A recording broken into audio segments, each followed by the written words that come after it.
Olá, hoje eu vou começar a fazer a resolução de algumas provas de física voltadas para o Instituto Federal.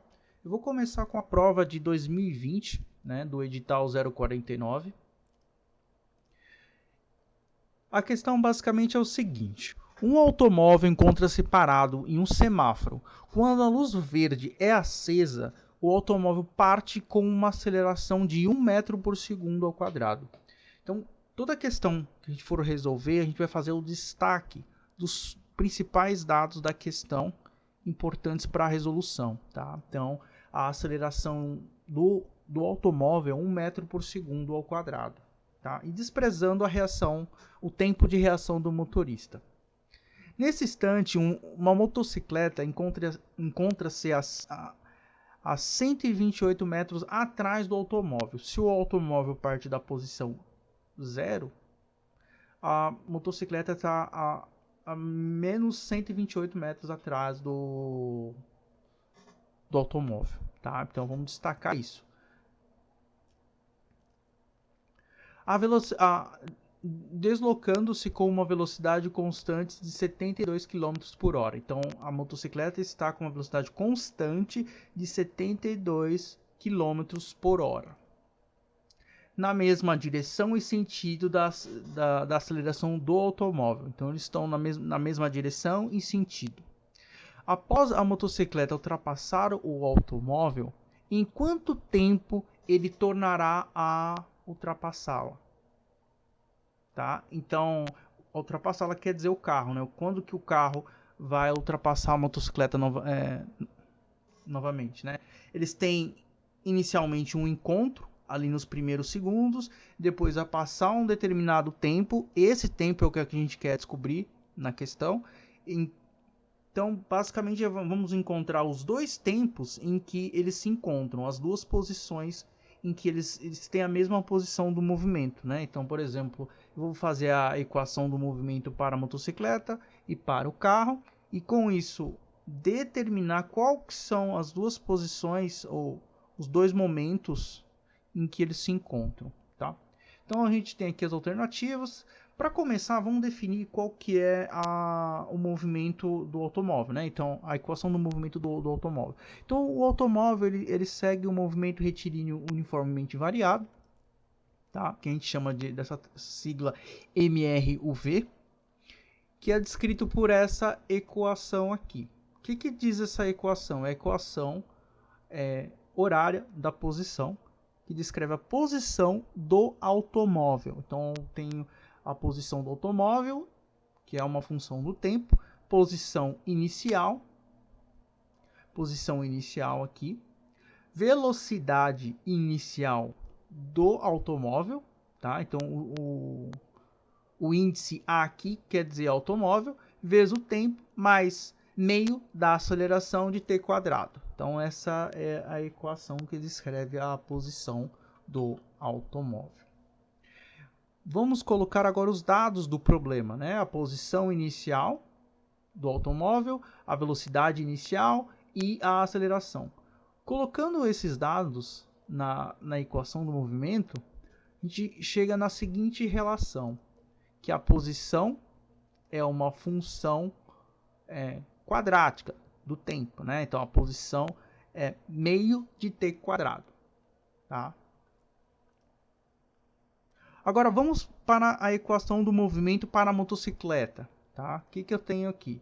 Na motocicleta a gente tem um movimento retilíneo uniforme, né? Então a velocidade constante, que é dado pela seguinte equação, a equação horária da posição para a motocicleta.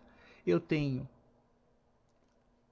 a posição inicial da motocicleta, que eu vou chamar de SM, a posição da motocicleta, SM, a posição inicial da motocicleta, mais VT. O que é esse VT nessa equação? Uma coisa muito boa também, quando você está estudando, você entender o significado dessa equação.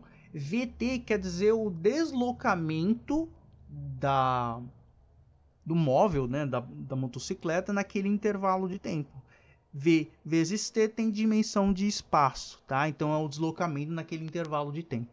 Agora vamos fazer a mesma coisa, né? Vamos substituir os valores da questão. Então a motocicleta começa a menos 128 metros, né? Então 128 metros atrás do automóvel, com uma velocidade de 72 km por hora. Como é que eu faço para transformar para metros por segundo? Né? Porque a gente está fazendo análise e a gente precisa que todas as unidades estejam na mesma escala, né?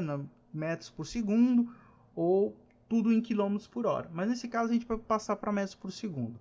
Então 72 km por hora a gente pode dividir por 3,6 para justamente transformar para metros por segundo. 72 km por hora para metros por segundo fica 20 metros por segundo. Então a equação da motocicleta é exatamente o seguinte: SM igual a menos 128 mais 20t. Você percebe que essa equação que descreve a posição da motocicleta é uma equação da reta, tá? Como é que a gente vai determinar os dois instantes em que a motocicleta e o carro estão na mesma posição? Então a gente vai igualar as duas equações. Então eu tenho a equação que descreve a posição do automóvel e a equação que descreve a posição da motocicleta. Então se eu igualar isso aqui, eu estou garantindo que eles estão na mesma posição. Como é uma equação quadrática, eu chego na conclusão que eu tenho duas soluções possíveis para essa equação. Resolvendo por Bhaskara, a gente encontra que a gente tem duas soluções, 32 segundos e 8 segundos, tá? 8 segundos é os primeiros momentos ali onde que o carro ainda está acelerando e a motocicleta ultrapassa o carro. Como o carro está acelerando, depois de um certo intervalo de tempo, eles vão voltar a se encontrar na mesma posição, tá? E esse tempo é 32 segundos após o início do movimento dos dois veículos, né? Então, isso é simples, né? Então, se eles se encontram inicialmente a 8 segundos, depois eles vão se encontrar em 32 segundos. O intervalo de tempo entre 32 e 8 é 24 segundos, tá? O movimento dos dois veículos pode ser descrito por esse gráfico, né? Do espaço em função do tempo. Eu posso descrever o movimento da motocicleta com uma reta, né, essa linha pontilhada, e o movimento do automóvel, que é um movimento acelerado, por essa parábola, tá? Você percebe os dois instantes de encontro dos dois veículos. Eles estão na mesma posição, né? Eles se encontram em 8 segundos e depois em 32 segundos, tá? Qual que é o intervalo de tempo entre esses dois encontros? É justamente 24 segundos, tá? Que é o intervalo de tempo entre o primeiro encontro e o segundo encontro, tá? Então, basicamente essa a resolução da primeira questão. Eu vou continuar fazendo uma playlist com a resolução de todas as questões dessa prova, desse edital de 2020. Eu espero que fique bem claro, espero que tenha ficado bem clara a explicação, e eu vou continuar fazendo essas questões e melhorando ao longo dos vídeos, tá bom? Muito obrigado, até mais.